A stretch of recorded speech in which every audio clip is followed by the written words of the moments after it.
Hello and welcome to the Minority Arts Appreciation Society podcast. We're panicking. Dude, fucking panic! No, we're ticking all the boxes. We're giving you that lovely quarantine content that you need to stay sane in these times of immense struggle. Yeah, we hope you're doing okay. I hope you're doing okay. I know, especially like in this time, I've been listening to like more podcasts than ever. Just to stay sane, to feel like you're hearing other conscious beings have thoughts. Instead, we're going to think about some Kanye. So yeah, we're back in the Kanye retrospective with our college era part 2.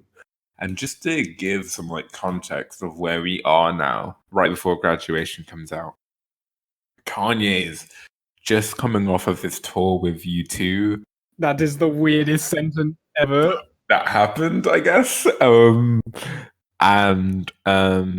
got really... U2 are bigger than Kanye at this point, which is another weird sentence. And he got really kind of infatuated and almost envious of their stadium presence. Like when they would come out, the kind of standing ovation, the respect, the pandemonia. Kanye was like, damn, I want that. So Kanye wanted to write more kind of anthemic, stadium pleasing tracks. So here we see a sleeker, kind of modern Kanye. And in a way, it worked. I really feel like Graduation was the album that pushed Kanye into stardom as we know it today. Like, before he was like a really famous musician, and now he's just a famous dude, you know? Yeah. What were your preconceived notions before coming into it? Did you know much about it? Or any of the songs you knew already? So obviously there is one song on this album that is huge. I mean, I believe it's Kanye's biggest song on Spotify, and that's Stronger. This is like a moment in music. And a great song as well, obviously. At least in my opinion. And I kind of, because of a lot of my perception of this album is informed by its album cover, and it's very obvious departure from the rest of the college era's aesthetic. Literally shooting off into space. Yeah, and it's so digital. The teddy bear that we saw is no longer this like costume kind of thing. It's this digital image. Yeah, so there's obviously a departure here, which is really interesting to have within. I mean, you can call this a trilogy.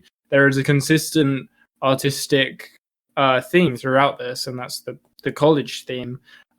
So yeah, to kind of have that departure in the college trilogy is interesting to me. In terms of perception of this album, I actually don't know a whole lot. I believe it's well liked. Yeah, I think overall, mainstream, like overall, good album, and I think like the nitty gritty of Kanye fandom, it's really divisive. Some people don't like it, and some people think it's like really one of his best stuff. So yeah, there's no clear consensus. I think the only Kanye album with clear consensus is the most recent one, God is King, or Jesus is King. Yeah, which is just lame. When I go through track by track, there are a lot of songs on here that are actually really good, in my opinion. Good Morning is fantastic. Mattie already mentioned Stronger.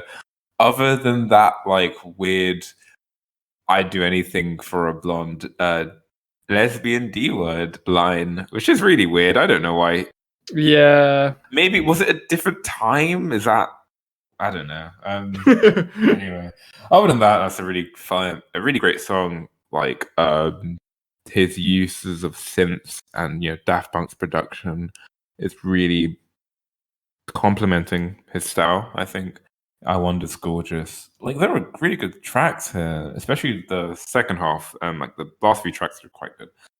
But overall, I think this is a really disappointing album to come from Late Registration, and we wanted to set out the sort of aesthetics and personality of each of these individual albums, because they're all very distinct. And Mattie really kind of pinned it down with that kind of, this is glossier, this is more palatable. It's lost the homey vibe like the homeliness, you know. It's It has a sheen to it. it's got a sheen, yeah. It's futuristic. It feels impersonal, and whereas late registration feels like the king has returned to his kingdom and he's gonna be a king and everyone's happy. This feels like the king's an asshole now. We're kind of bored of him. It's that Buki King in the Two Towers. Exactly. Sorry. Really made myself yeah, should I get going with my thoughts? Keep it together. Keep it together. I can get going with my thoughts now. Yeah. You said impersonal, and I'm gonna start off there. That is my single biggest problem with this album. When Stronger came on, I was like, and that song is just bragging. And this was at the start of the album where I was like, okay, this is still the same Kanye as TCD, as Late Registration. He deserves this. Like, this is a victory lap. As the album goes on, it is just non-stop bragging, and it gets so fucking old. And it's that impersonality. On Late Registration, when he was bragging, I also had songs like Roses and Hey Mama, where I knew him, or I felt like I knew him as a person. It gave context and like a sense of purity and earning that bragging. This is just like, come on, dude. And also, I feel like the reasons he was bragging in those first two albums was not only because he was doing numbers, but because he fucking knew the stuff he was making was amazing. Like, he knew that the bragging on those first two albums is just, this is great music, you're gonna dig it. Whereas I think there's a line on Champion, I'm not entirely sure which album it is, sorry. I mean, which song it is, sorry. He talks about an exchange with someone. He's like, oh, I'm going to change up my sound. And then this person says, yeah, if people don't like it, you're going to earn a lot of money. And it's like, oh, yeah, so that is really... I don't want to appreciate a Kanye West album with that simplistic a mindset. But what you said about the kind of filling a stadium aspirations that he had with making this album after touring with U2, that really resonated with how I saw this album, because it did feel like he was ready to let go of mastering his craft and instead favor this sound that gets really old, just really old after the first few songs. I mentioned in our college dropout discussion how animated that album is. All the beats are constantly switching up. There's such high-paced rhythm to them. These are filled with these really longly played synths that just that slow the momentum right down. I just feel like I'm being lulled into a gradual sense of boredom and sort of cyclicism with this album. I just don't. It's just lost that energy. Yeah, I think what's weird about this album for me is it's perfectly competent. Like, when it's on, I enjoy most of it. Like, I can put it on, I can listen to it, and it's fine. But whereas Late Registration burns everything down and really just feels like we are setting a new standard for hip hop right now. This is what you have to live up to for the next 10 years. And it's that challenge that gives rise to people like Kendrick, Injury Reserve, Chance the Rapper. Mm-hmm.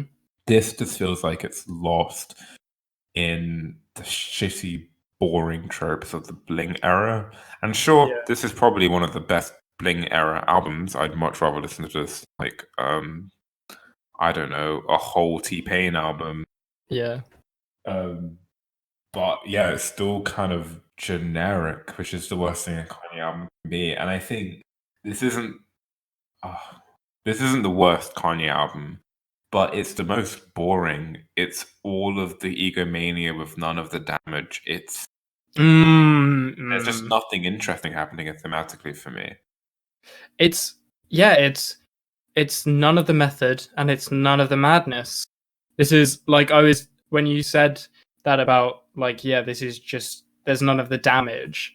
I thought about The Life of Pablo when I was listening to this, and I thought, damn, that album went on too long.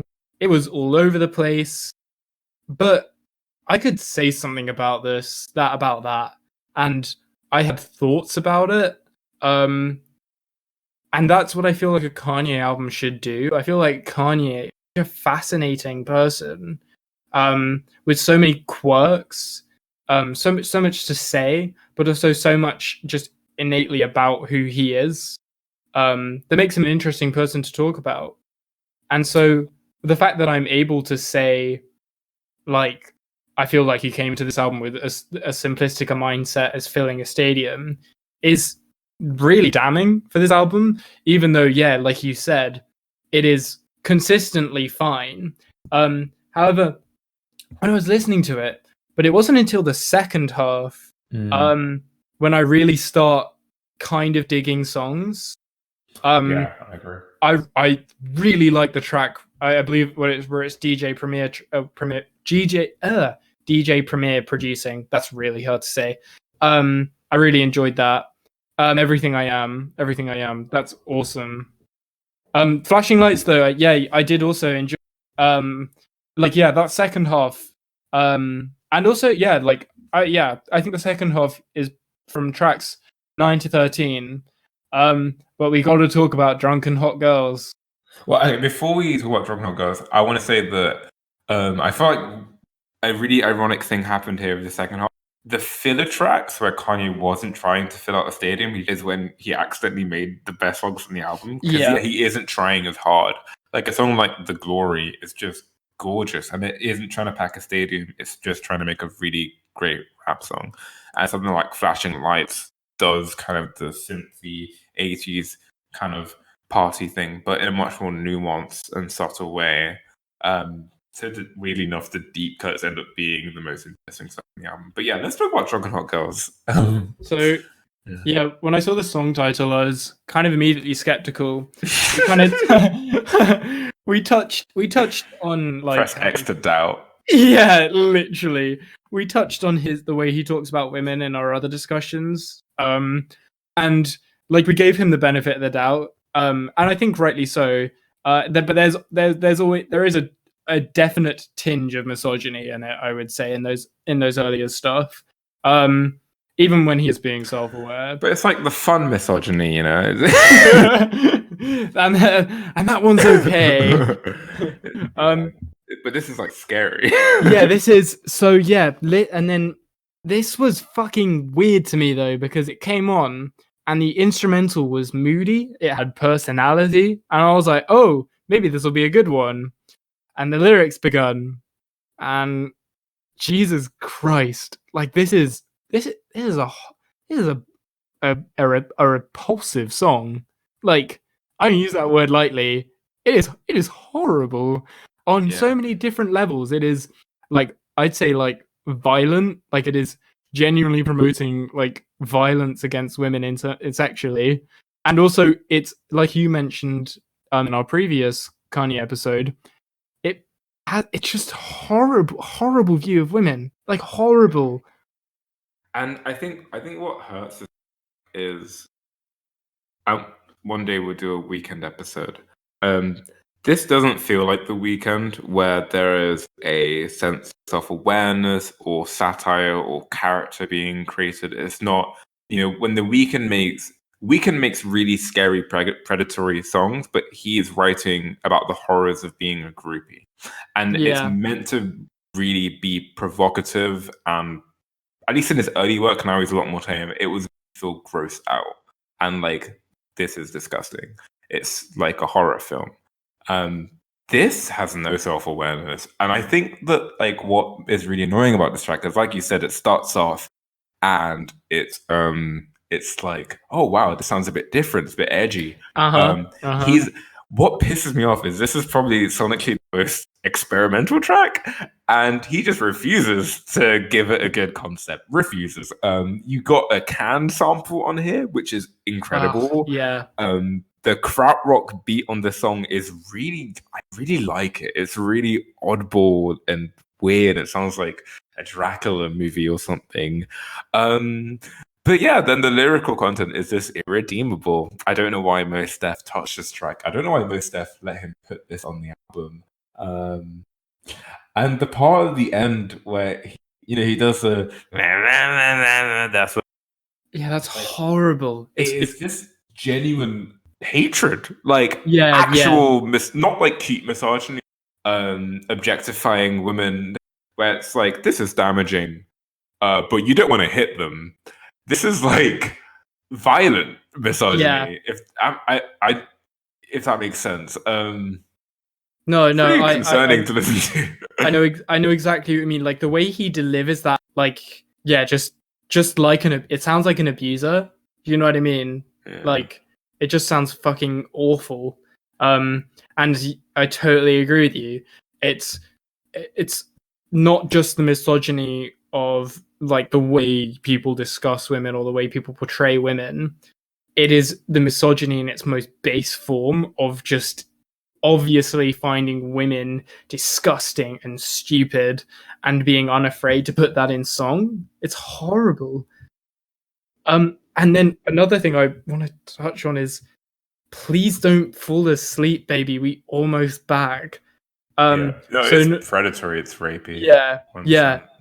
Like it's just awful. Like what happened? Who, like this? And not, I'm like, what I don't want to sound like is, this isn't the same person as those first two albums. What happened? But also at the same time, I feel like this is such a leap from slightly problematic lyrics to just promoting violence towards women. Like, what happened here? This works as this is the whole album. It's Yeah. all of the worst parts of Kanye with none of the self-awareness. From this point on, I don't think we ever get Kanye at this base level bad in terms of like personality. I think there's always a sense of self-loathing or self-awareness or self-charactering. And yeah, for me, this does seem like a low, like the low.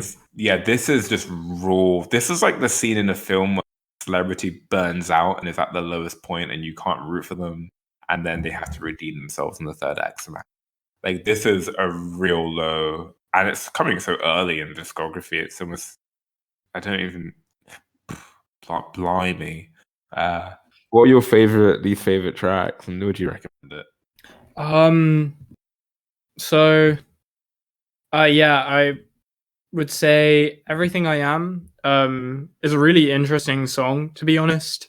Hearing Kanye on a DJ Premier beat, it's really interesting to me, because it's just that, it's got a really old school feel to it, which I don't associate with Kanye particularly. So yeah, it's an interesting one. Big Brother, I was kind of very interested on the dynamic between Kanye and Jay-Z in the first two albums, namely because I consider Kanye to be much more of an auteur than Jay-Z, and I found it fascinating how someone like Kanye could take so much inspiration from someone I find so uninspiring.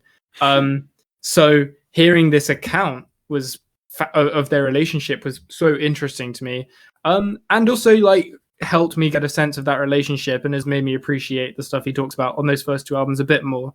And also the stuff he talks about in the second half, they kind of seem like there was like a fallout. This just must be an ancient beef now. But yeah, I just think he's speaking. It's probably the most candid he is on the album. Unfortunately, it's probably on the least interesting aspect of his persona, which is his relationship with Jay-Z. I do like this song, I promise. And Flashing Lights is really like, it was just exciting. And I thought maybe there was, I don't know, the album never redeems itself for me, if I'm honest. But this was the moment where I thought maybe there's it was the moment where the album turned for me back into something that was recognizable, if I'm honest. Obviously, yeah, like you said, Josh, the instrumental of Drunken Hot Girls is pretty fantastic. but then obviously just at that point, that song's a write off. And so you're at track 9, and I was just blown away that it took that long till I enjoyed a song. So when that came around, I was very grateful. And yeah, least favorite song. I just by default. I think if there's a song, like, music is a very emotional thing for me, as it is for pretty much everyone. And Drunken Hot Girls makes me disgusted, upset, angry, for so many reasons. So if I'm gonna pick a song that I have the most negative feelings towards, it's that song. Yeah. Would I recommend this album? I give this a no. I wouldn't. I'm not gonna give this a weak recommend. I don't think it's worth getting through. Obviously, there are a couple of first good songs in the first chunk of the album, but honestly, it's just such a slog to get to any redeeming parts of the album. And honestly, by the time you get there, the album just feels like it's over. Obviously, if you're going through Kanye's discography, it's probably a place worth checking into. It provides a lot of context for how he'll go on later, how he changes from those first 2 albums. I think for me, the most interesting thing about this, like you said, is that I feel like it's quite sad listening to this album, because I'm listening to it, and as I listen, I know that we'll never get the Kanye on those first 2 albums again. Obviously, they'll be there in a way, in his like self-deprecation and self-awareness and things like that. But I do feel like this is the moment where we lose that simplicity that we've been talking about. That moment where we can't just look at an album and go, he just had some amazing artistic ideas and he did them. Like, this is where shit gets maybe interesting, but also that is sad as well. Yeah. So yeah, I wouldn't recommend this. Yeah. What about you, Josh? Well, yeah, I'll go from my favorite tracks. Yeah, I agree. Flashing Lights. If the song is light in the title, it's probably going to be a really good track. And yeah, I really adore this song. I used to ride around the GTA 4, bumping this between missions. I loved it. The synths are just gorgeous here, and it does maintain some of the luxury of Late Registration while still melding it with more sleek, modern aesthetics of this current period. Good Night, I think, is a wonderful closer. It's surprisingly intimate and tender to such a, closer to such an anthemic album. I love the line, people you never got a chance to say bye to, maybe you could pull them up out of your dreams into real life if you try to. Like, I wish this album was more like this tone. Like, I don't mind a victory lap if it was just more quaint and like endearing, like this track is, instead of gross. He paints this portrait of him at the field trip with his grandparents, and he was just a little kid trying to touch the exhibit. Like, really poetic stuff in this song, and I adore Mos Def's singing on this track. It sounds like a lullaby, and the bridge, Dream Beautiful and Unusual, and gorgeous, really great track. And yeah, The Glory, it's a gorgeously produced song. I love Kanye's understated singing at the beginning. It's really chirpy keys in here, and it's a really lovely song. And yeah, least favorite track. I'm gonna pick something different. Can't Tell Me Nothing. This middle bit of the album is one of the darkest streaks of any Kanye album. It's so boring, and this song is so drab and uninspired. The concept of the track is Kanye explaining how he is an asshole but doesn't care. And like, Kanye's ego has always been there, but here it just becomes gross and obnoxious. And this is the first song on the album where it's like, oh no, this isn't going well.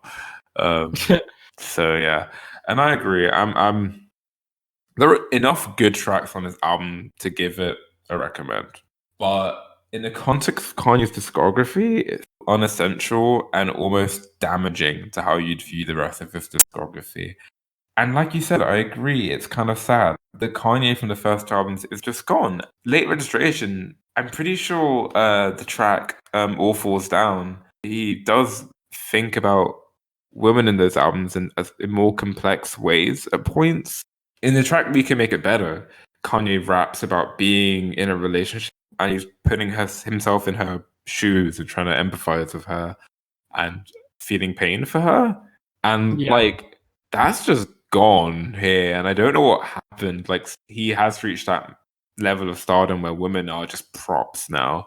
And they're annoying. And it's really gross.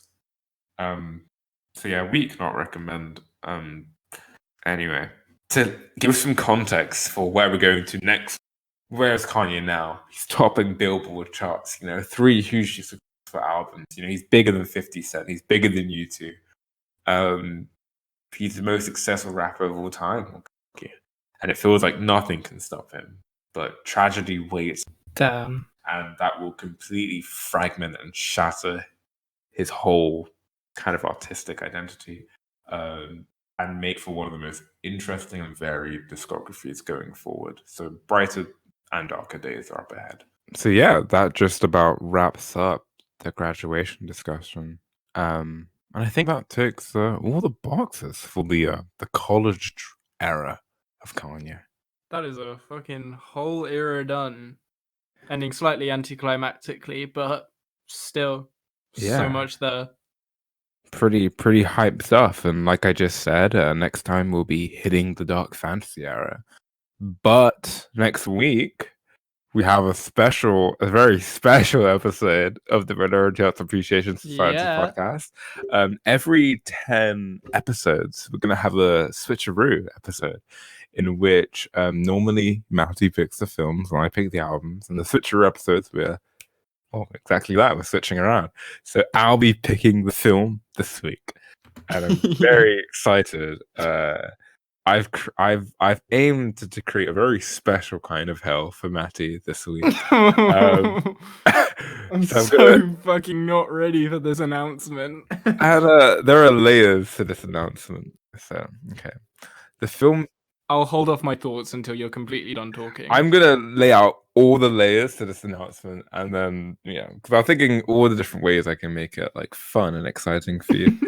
So the film we're going to do next week is a duology of sorts. I'm going to pretend the third one doesn't exist because I don't like the third one. I think it's bad. But the first two I think are sublime. This is High School Musical 1 and High School Musical 2. We are going to review it in the sort of album review format we sort of do. We're going to talk about the film, and at the end we're going to give our 3 favorite tracks and least favorite track because they are musicals, as it says in the title. Now I was on Amazon Prime looking at how much this cost, and High School Musical 1 cost £10 and 2 cost like a similar amount of money. And we are here at the Minority Arts Appreciation Society headquarters, not the richest people, I'll be honest with you. We're minorities. We don't get all the opportunities. Exactly. So I thought, what is a cheaper way? Because I'm not quitting. We're going to review these films.